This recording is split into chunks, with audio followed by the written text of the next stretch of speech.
Hi everyone, it's Elzz, and today I want to talk about something that I think people don't quite get about systems. Because if you know about how systems form, it's generally described as being when the brain cannot cope with some trauma that's happening on the outside and basically decides to distance that person from it and creates different parts to basically deal with life.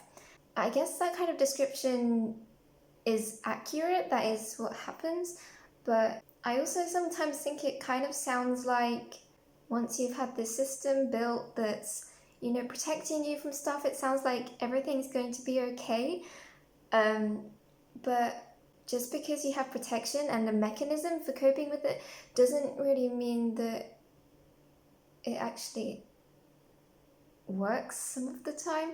Like, just because not all of us deal with trauma doesn't mean that it's not affecting, like, at least one of us or at least a few people in other systems.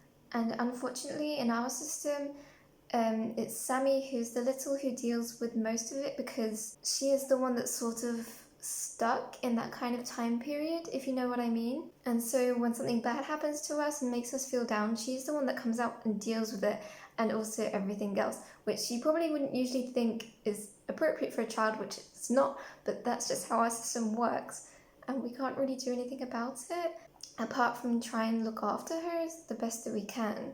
And it kind of makes me feel bad as well, because if you've watched one of our other videos or like just know from, like, I don't know, Twitter or something, then you'll know that I used to be the host until the body was about 17, I think, and then some other bad stuff happened to us, and that wasn't too much for me. So then Kai took over from me. So now I'm able to leave the system in a relatively happy place when I'm out, and I don't have to worry about stuff as much as a couple of the others. So basically what I'm trying to say is, although our brain created this coping mechanism to deal with traumas and stuff like that, we don't actually get to be completely free from it, and that's why things like DID and OSDD are not this like superpower, but you're not evil either. It's just normal people with trauma who are just trying to live their lives, and a lot of the time it's too much, and sometimes it's too much for all of us, and there's not really,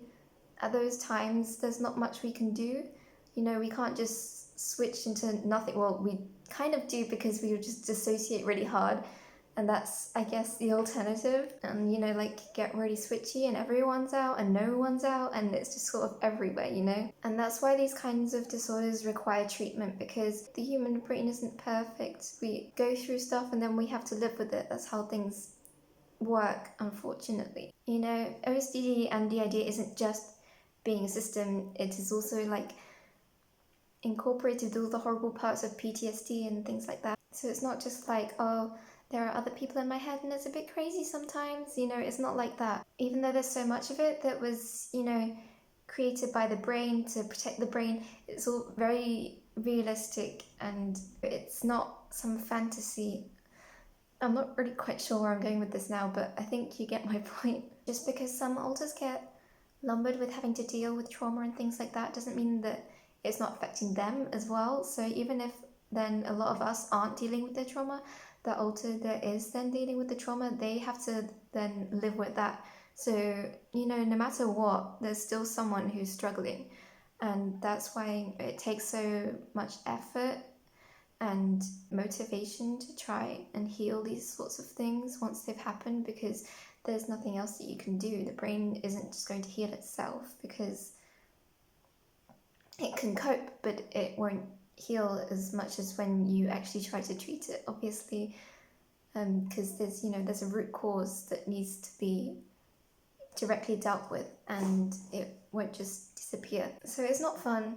So I think that all the systems out there who are trying to show themselves having fun and interacting with their alters and having conversations and taking fun tests and games and things like that, I think it's actually very beneficial to that system and to other systems, because you're making like a big, like, nice circle of fun things out of this terrible thing that happened, and you can sort of distance yourself from why this has happened, and like just be human, and that's what all of the alters are. They're just normal humans that want their own things in their own lives and don't want to think about bad stuff, even though a lot of people don't show like all of the bad stuff that happens, you know, behind like closed doors when the camera's off.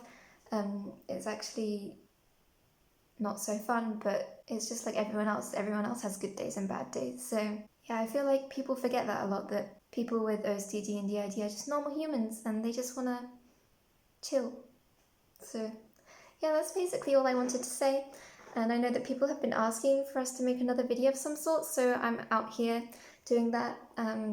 So if it was boring, I apologize. I'll try not to be boring again. But yeah, I'll be seeing you again in another video, maybe, or on the internet in some form.